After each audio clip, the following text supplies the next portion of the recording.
बच्चों, पिछले वीडियो में हमने भाषा और आधुनिकता निबंध की चर्चा की थी, जिसमें बताया गया था कि भाषा भी व्यक्ति के समान ही आधुनिकता को मांगती है या आधुनिकता चाहती है। जिस प्रकार व्यक्ति एक ही रीति रिवाज में, एक ही रूढ़ी में या नियम में बंधकर नहीं रह पाता, वैसे ही भाषा एक ही स्थान पर एक ही प्रकार से नहीं अपनाई जा सकती। भाषा समाज का एक अंग है, भावों को व्यक्त करने का सशक्त माध्यम है।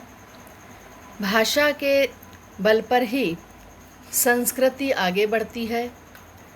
संस्कृति को शब्द भाषा से मिलते हैं, और या कहें कि संस्कृति भाषा के बल पर ही विकसित होती है। तो जब तक इसमें नए नए शब्द समावेश नहीं किए जाएंगे, गद्यांश में ये भी बताया गया था कि जैसे जैसे वैज्ञानिक आविष्कार होते हैं, वैसे वैसे भाषा में नए शब्दों का भी आविष्कार होता है, नए शब्दों की खोज होती है, जो आवश्यक भी है। क्योंकि अगर आविष्कार जो भी होता है, वैज्ञानिक आविष्कार, वो किसी एक देश में नहीं होता। जिस देश में होता है उस देश की भाषा में ही उस आविष्कार का नाम रखा जाता है, और उस नाम को उसी भाषा में पूरे विश्व में ग्रहण किया जाता है। अगर उसका हमारी भाषा में पर्यायवाची शब्द मिल जाता है तो ठीक है, अन्यथा हमें उसी विदेशी भाषा में उस शब्द को अपनाने में कोई बुराई नहीं होनी चाहिए। हमें या जो भी भाषाविद हैं, किसी को भी उसमें कोई आपत्ति नहीं होनी चाहिए। लेखक ने यह भी कहा कि भाषा में अधिक सजीवता लाने के लिए प्राचीन परंपरागत रीतियों को छोड़कर आधुनिक नई नई शैलियों को ग्रहण करना भी आवश्यक है। तो इसके आगे के गद्यांश हम आज इस वीडियो में पढ़ेंगे। परिवर्तन लाना आवश्यक है, तो ये परिवर्तन कैसे संभव है? लेखक कहता है कि प्रश्न ये उठता है कि भाषा में ये परिवर्तन कैसे लाए जाएं, कैसे संभव हैं? यत्न साध्य अथवा सहज सिद्ध। यत्न साध्य से तात्पर्य है कि भाषा को युगानुकूल, जो भी युग हो, परिस्थिति हो, समय हो, उसी समय के अनुरूप भाषा को बना लेना, भाषा को बदल लेना, वो दो प्रकार से है। परिवर्तन, वो बदलाव दो प्रकार से संभव है। एक तो यत्न साध्य, दूसरा सहज सिद्ध। ये दोनों शब्दों से ही अर्थ स्पष्ट हो रहा है। यत्न साध्य मतलब यत्न करके प्रयत्न किए जाएं उसके बदलाव के लिए, या फिर सहज सिद्ध, या फिर सहज ही स्वाभाविक रूप से उसमें बदलाव आ जाए। विस्तार से इसका अर्थ, यत्न साध्य से हमारा तात्पर्य यह है कि भाषा को युगानुकूल बनाने के पीछे किसी व्यक्ति विशेष अथवा व्यक्ति समूह का प्रयत्न होना ही चाहिए। अगर कोई एक व्यक्ति या कोई एक समूह, जैसे भाषा के लिए बहुत सारे आयोग बना दिए गए, समूह बनाए गए, तो वो अगर मिलकर भाषा में परिवर्तन के उपाय करते हैं तो वो यत्न साध्य कहा जाएगा। और अगर भाषा अपनी स्वाभाविक गति से होने के कारण, भाषा जो जिस गति में चल रही है, अपने आप उसमें जो बदलाव आते जाएं, अपने आप बदलाव कैसे आते हैं? स्थान के अनुसार आ जाते हैं, कभी कभी और संस्कृतियों के प्रभाव से आ जाते हैं। तो वो ऐसी भाषा प्रयत्न विशेष की अपेक्षा नहीं रखती, उसमें किसी यत्न की आवश्यकता नहीं, वो अपने आप होता है। यदि उपलब्ध भाषा वैज्ञानिक आधारों का पर्याप्त अनुशीलन करें तो पहली बात ही सत्य सिद्ध होगी। पहली बात यानी कि यत्न साध्य। अगर हम वैज्ञानिक आधारों को, जितने भी उपलब्ध हैं वैज्ञानिक आधार, उन सब का अनुशीलन करें, उन सब की हम चर्चा करें, उन पर विचार करें, तो ये बात सही होगी कि भाषा यत्न, प्रयत्न मांगती है। भाषा चाहती है कि उसके सुधार के लिए, उसमें परिवर्तन के लिए, उसमें नवीनता लाने के लिए कुछ प्रयत्न किए जाएं। 18वीं शती में अंग्रेजी भाषा ने और 20वीं शती में जापानी भाषा ने इस नवीनीकरण की पद्धति को अपनी कोशिशों से संपन्न बनाया। हर भाषा की अपनी खास प्रवृत्ति होती है। शब्द निर्माण, अर्थ ग्रहण की दिशा ही शब्द निर्माण तथा अर्थ ग्रहण की दिशा में उसका अपना अलग रुख होता है। मतलब हर भाषा का, हम हिंदी, अंग्रेजी, संस्कृत, जापानी, पुर्तगाली, अरबी, फारसी, जिस भाषा का भी उदाहरण ले, सबकी अपनी विशेष प्रवृत्ति होती है। एक का नियम हम दूसरे में नहीं चला सकते, नहीं लागू कर सकते, वो नियम हम दूसरे पर नहीं थोप सकते ज़बरदस्ती। उस विशेष प्रवृत्ति के रुख को, जो उसका रुख है, जो उसका रुझान है, उसे ध्यान में रखकर ही, बिना उस भाषा की मूल आत्मा को विकृत बनाए, जो भाषा की वास्तविकता है, उस भाषा की जड़ है, उसकी मूल आत्मा है, उसे हम बिना छेड़छाड़ किए, बिना उसको बिगाड़े, विकृत बनाए मतलब बिना उसे बिगाड़े, अन्य भाषागत शब्दों को स्वीकार कर सकते हैं। जैसे मैंने उदाहरण दिया था विद्यालय के लिए स्कूल शब्द का, तो इसमें विद्यालय शब्द पर कोई असर नहीं, उसकी आत्मा में कोई बिगाड़ नहीं हुआ, वो जैसे ही वैसे ही अपनाया जा रहा है। अगर स्कूल बोलते हैं तो विद्यालय शब्द पर कोई प्रभाव नहीं पड़ता उसका। चंद रूपगत परिवर्तनों के साथ ये काम एशिया और अफ्रीका वैज्ञानिक जैसे साहित्य सृजन की दिशा में पिछड़े हुए देशों में और भी सत्वर होना चाहिए। सत्वर मतलब लगनशील, तेजी से, तीव्रता से, और इनकी अत्यंत आवश्यकता है। भाषा की साधारण इकाई शब्द है। भाषा आपने छोटी कक्षाओं में पढ़ा होगा। जब सबसे पहले व्याकरण की पुस्तक पढ़ते हैं तो वर्ण, पहला पाठ होता है हमारा वर्ण, वर्ण के बाद शब्द। तो एक साधारण इकाई कहा जाए भाषा कहाँ से शुरू होती है? शब्दों से। शब्द मिलाकर वाक्य बनते हैं और उसी से हम अपने भाव को स्पष्ट कर पाते हैं, वही भाषा का रूप होता है। शब्दों के अभाव में भाषा का अस्तित्व ही दुरूह है। दुरूह कठिन, मुश्किल। अगर शब्द ना हो तो भाषा कैसे हम बोल पाएंगे बिना शब्दों के? यदि भाषा में विकसनशीलता शुरू होती है, अर्थात विकास शुरू होता है, तो शब्दों के स्तर पर ही, शब्दों में ही परिवर्तन, पूरी भाषा नहीं हम बदल सकते। अगर हम कहें कि हम हिंदी भाषा के विकास के लिए, हमने क्या, बहुत सारे आज़ादी के बाद से कई सारे आयोग बनाए गए जिसने हिंदी भाषा के सुधार के उपाय किए, किंतु क्या उन्होंने पूरी के पूरी भाषा को बदल दिया? पूरी भाषावली नहीं, शब्दावली में परिवर्तन किया, शब्दावली में सुधार किए। तो शब्दों के स्तर पर ही, अगर समाज को हमें तो किसी एक व्यक्ति से शुरुआत करनी होती है, हम इकट्ठा पूरे समाज को नहीं बदल सकते हैं। एक नियम बदला जाता है, फिर एक एक करके अन्य नियमों में परिवर्तन होता है। उसी प्रकार भाषा में एक शब्द में सुधार, एक के साथ साथ फिर कई शब्दों में सुधार किया जाता है, जितनी आवश्यकता लगती है। इकट्ठा हम पूरी भाषा को नहीं बदल सकते।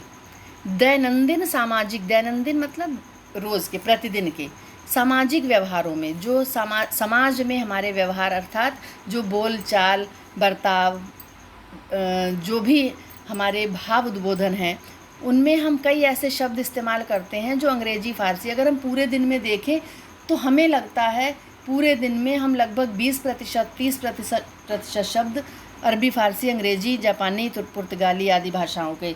जैसे हम एक उदाहरण के तौर पर आपको बताते हैं, खाने की चीज़ों में चमचा शब्द है, और तौलिया है, बाल्टी है नहाने में, इस प्रकार से गमला है घरेलू चीज़ों में, आलपिन है, ये सारे क्या हैं?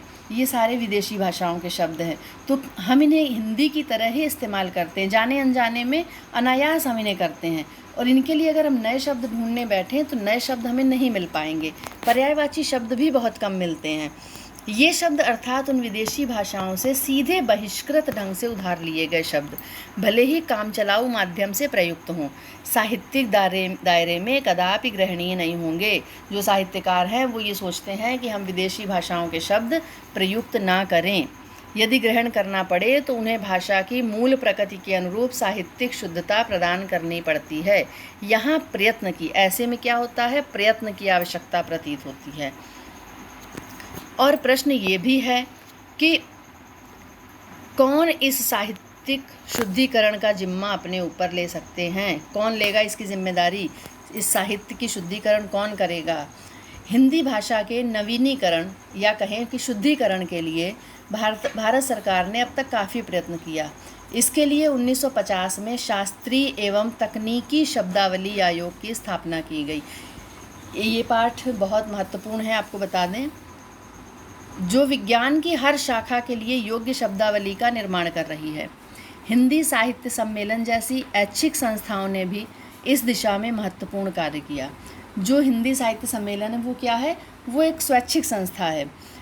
उन्होंने भी हिंदी भाषा के शुरू में जब हिंदी का वर्चस्व बढ़ रहा था, हिंदी साहित्य, भारत की आदिकालीन भाषा ही हिंदी रही है, परंतु पहले बिगड़े हुए शब्द थे, अपभ्रंश जिसे कहा जाता था।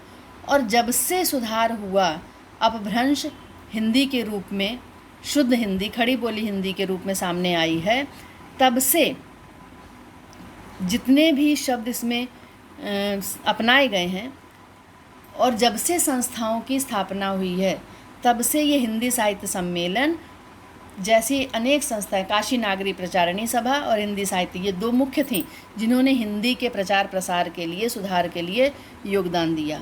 राहुल सांकृत्यायन, डॉक्टर रघुवीर जैसे मूर्धन्य मनीषियों ने भी इस काम को पहल अपनी रुचि के कारण अपने ऊपर लेकर गतिशील बनाने की कोशिश की। उन्होंने स्वेच्छा से, अपनी रुचि से। अब तक इस दिशा में जो भी कार्य हुआ वह अपर्याप्त है, क्योंकि ये कार्य अपनी शैशवकालीन दशा से गुजरकर आगे बढ़ ही नहीं सका। शुरू में बड़े शौक में काम शुरू किए, लेकिन उसके बाद क्या हुआ? उसके बाद ठप हो गया फिर से, जहाँ का तहाँ। मतलब बचपने में ही जैसे बच्चा बड़ा ही नहीं हो पाया, वो अपने बालपन में ही रह गया, वैसे ही हिंदी की प्रगति, हिंदी का विकास, जो हिंदी का नवीनीकरण है, वो बाल्यावस्था से आगे नहीं बढ़ पाया। इसकी प्रगति की अवरोध में दो वर्ग बाधा डालते हैं। दो मुख्य वर्ग हैं जो इसकी उन्नति में बाधा बनते हैं। क्या है वो? पहला वो वर्ग है जो अपनी शुद्ध साहित्यिक दृष्टि के कारण आम प्रचलित उन पराये शब्दों को यथावत ग्रहण करने में संकोच करता है।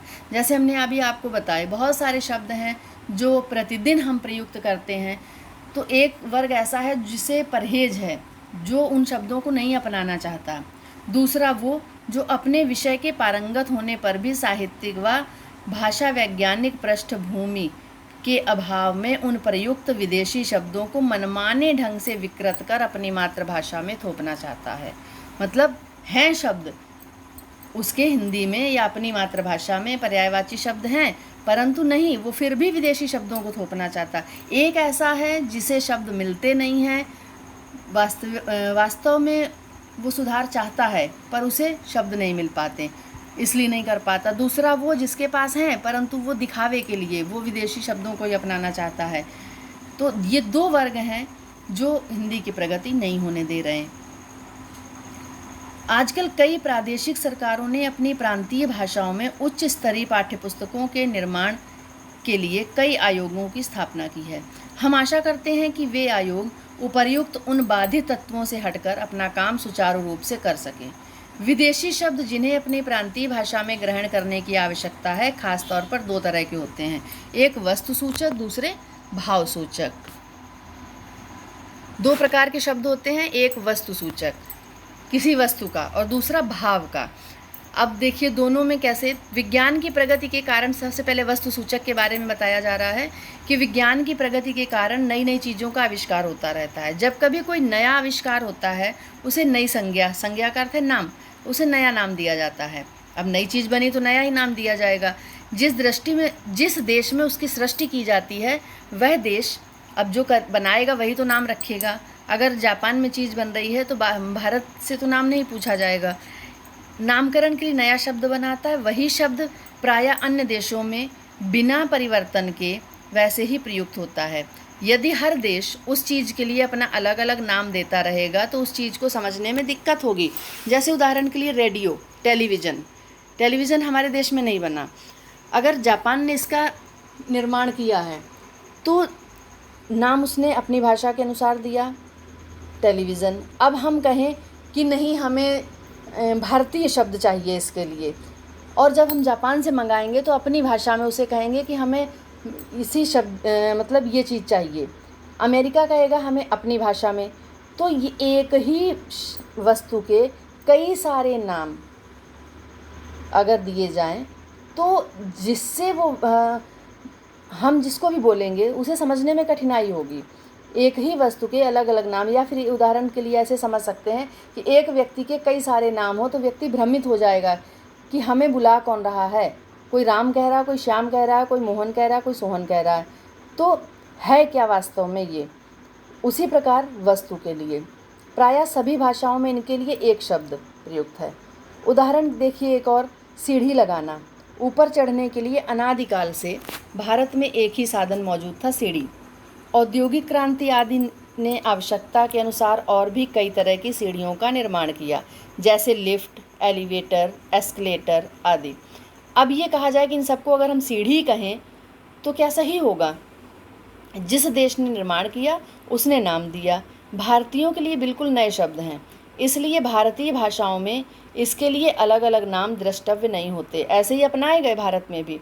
इस स्थिति में उन शब्दों को यथावत जैसे हैं वैसे ही ग्रहण करने के में कोई बाधा नहीं होनी चाहिए।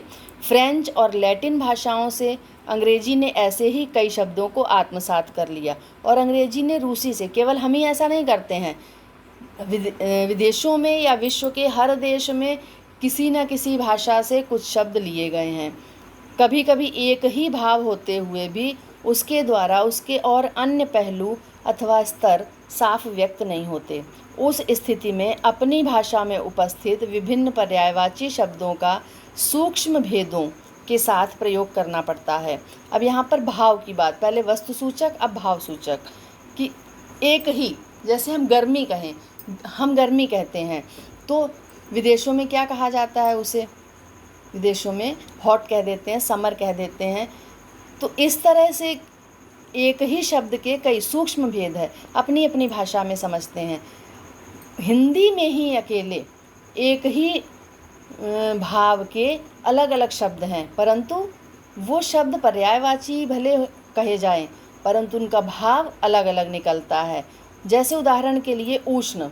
उष्ण क्या है? उष्ण का अर्थ है गर्मी, सूखा, गर्मी। तो जब किसी वस्तु की उष्णता की बात करें तो हम ऊष्मा कहते हैं, तपन।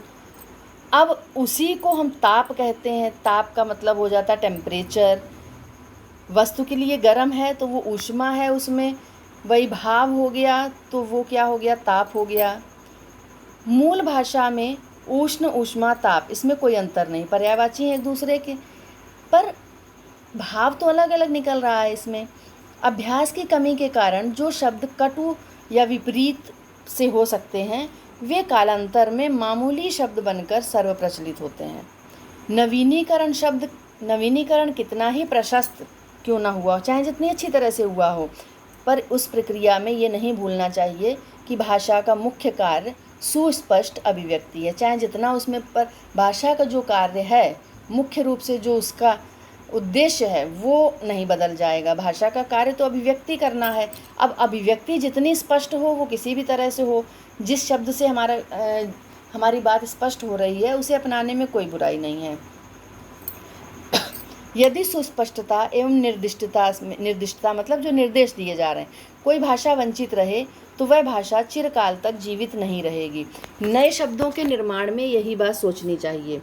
इस संदर्भ में भी ये याद रखना चाहिए कि हम पूर्वाग्रह मतलब किसी बात के लिए पहले से निर्णय अपने मन में ले लेना, किसी बात का पूरा विचार अपने मन में पहले से बना लेना।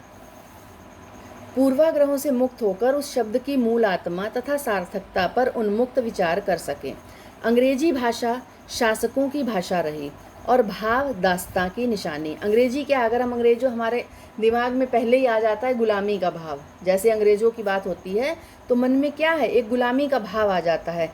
और अंग्रेजी भाषा, आज के समय में अंग्रेजी भाषा क्या है? सम्मान सूचक है। तो ऐसा सोचकर अगर हम ये कहें कि ये गुलामी का सूचक रही है अंग्रेजी भाषा और हम उसका त्याग कर दें तो नुकसान हमारा होगा, अंग्रेज़ों का नहीं, वो तो चले गए।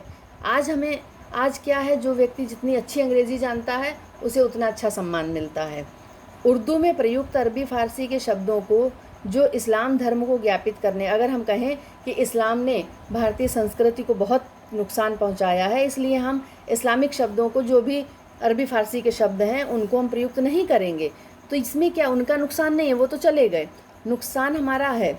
हमारी हिंदी भाषा एकदम से बनावटी लगने लगेगी अगर हम दूसरी भाषाओं के शब्दों को त्याग देंगे तो। यदि ये नवीनीकरण कुछ पंडितों व आचार्यों की दिमागी कसरत ही बनी रहे तो भाषा गतिशील नहीं होती।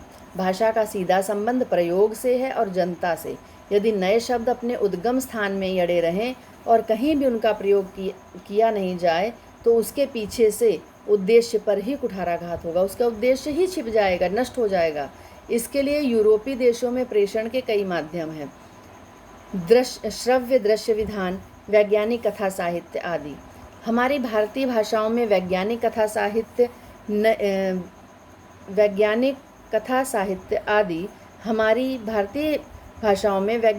साहित्य प्रायः नहीं के बराबर है। हमारे यहाँ अगर कथाएं लिखी जाती हैं तो हिंदी अंग्रेजी साहित्य की, संस्कृत साहित्य की। आपने कभी विज्ञान में वैज्ञानिक कोई कहानियाँ पढ़ी हैं? बहुत कम मिलेंगी आपको, ना के बराबर हैं। किसी भी नए विधान की सफलता अंततः जनता की सम्मति और असम्मति पर निर्भर करती है। क्यों नहीं लिखी जाती? क्योंकि हमारे यहाँ जनता पढ़ना नहीं पसंद करती उसे, गिने चुने लोग हैं पढ़ने वाले। तो जनता की सहमति और असहमति पर किसी भी नए विधान की, नई योजना की सफलता निर्भर करती है और जनता में इस चेतना को उजागर करने का उत्तरदायित्व शिक्षित समुदाय एवं सरकार का है। भाषा में आधुनिकता लाने के लिए व्यावहारिक भाषा के स्वरूप का मानवीकरण करने के साथ साथ लिपि संबंधी सुधार भी आवश्यक है। भाषा में प्रयोग के और उपयोग के लिपि संबंधी सुधार क्या है? जैसे आप लिखते हैं, बहुत से बच्चों को ये नहीं पता है कि जब हम आधा अक्षर लिखते हैं तो उसे आधा नीचे लिखना है। जैसे गद्य में द में नीचे हलंत और या लिख सकते हैं, या फिर उसे मिलाकर द और या, ये लिपि संबंधी सुधार है। उसमें सुधार करके द और या को एक करके द्या लिख दिया गया। ये क्या है? लिपि संबंधी सुधार का उदाहरण है। भाषा के प्रयोग और उपयोग के साथ इन समस्याओं का समाधान जुड़ा हुआ है। संक्षेप में कहें तो नए शब्द, नए मुहावरे, नई रीतियों, इम्पॉर्टेंट पैरा है, नए शब्द, नए मुहावरों और नई रीतियों के प्रयोग से युक्त भाषा को व्यावहारिकता प्रदान करना ही भाषा में आधुनिकता लाना है। क्या कहता है लेखक? ये लेखक ने यहाँ पर ये अंत में पाठ के, निबंध के अपने विचारों का उपसंहार करते हुए कहा है कि भाषा की आधुनिकता के लिए हमें क्या क्या करना चाहिए। भाषा में आधुनिकता लाने के लिए आवश्यक है कि हम नए शब्दों, नए मुहावरों और नई रीतियों का प्रयोग करके अपनी भाषा को व्यावहारिक बनाने का प्रयत्न करें। दूसरे शब्दों में केवल आधुनिक युगीन विचारधाराओं से अनुरूप नए शब्दों के गढ़ने मात्र से भाषा का विकास नहीं होता। लेखक कहता है, दूसरे शब्दों में कहें कि बहुत से लोग आधुनिक युग की विचारधाराओं के अनुरूप नए शब्दों को गढ़ने में भाषा का विकास समझते हैं। जैसे कि आजकल बहुत एक प्रचलित शब्द है, जैसे यस बोलते तो या बोला जाने लगा। तो ये क्या है? इससे विकास नहीं है। इससे हम अपनी भाषा को, अगर अंग्रेजी भाषा की बात करें, यस का या हो गया तो इसमें पतन है, सुधार नहीं है, ये आधुनिकता नहीं है, नवीनीकरण नहीं है। ये भाषा की अवहेलना है एक तरह से। नए पारिभाषिक शब्दों को नूतन शैली प्रणालियों में उनको व्यवहार में लाना ही भाषा को आधुनिकता प्रदान करना है। क्योंकि व्यावहारिकता मतलब जो हम प्रैक्टिकली करते हैं, भाषा का प्राण तत्व है। नए शब्द, नए प्रयोगों का पाठ्य पुस्तकों से लेकर साहित्यिक पुस्तकों तक एवं शिक्षित व्यक्तियों से लेकर अशिक्षित व्यक्तियों तक के सभी कार्यकलापों में प्रयुक्त होना आवश्यक है। इस तरह हम अपनी भाषा को अपने जीवन की सभी आवश्यकताओं के लिए जब प्रयुक्त कर सकेंगे तब भाषा में अपने आप आधुनिकता आ जाएगी। लेखक ने क्या कहा है कि नए शब्दों, नई शैलियों का साहित्य, नई शब्दों और नई शैलियों का साहित्य जब पाठ्यपुस्तक से लेकर शिक्षित अशिक्षित हर व्यक्ति तक, चाहे वो शिक्षित हो अशिक्षित हो, हर व्यक्ति भाषा का प्रयोग करता है। जो बिना पढ़ा लिखा है वो क्या नहीं बोलता है, वो भी अपने मन की बात को कहता है, वो भी दूसरों की बात सुनता है, समझता है। तो उसके लिए भी भाषा उतना ही व्यावहारिक और आधुनिक होनी चाहिए जितना कि शिक्षित के लिए। भाषा में आधुनिकता लाने का अभिप्राय उसे अधिक से अधिक व्यापक और व्यावहारिक बनाने का प्रयास करना है। केवल किताबों तक ही शब्द सीमित ना रहें, वो बोलचाल में प्रयुक्त हों, तभी भाषा विकसित है, तभी हमारा प्रयास सफल है। इसके बाद गद्यांश के प्रश्नोत्तर होंगे। वो आपको करने हैं स्वयं से। और अगले वीडियो में हम आपको देंगे गद्यांश के प्रश्नोत्तर जो करने होंगे, और कुछ अलग से और प्रश्न दिए जाएंगे। अभी आप इस वीडियो में इस पाठ को अच्छी तरह से समझ लेंगे। धन्यवाद।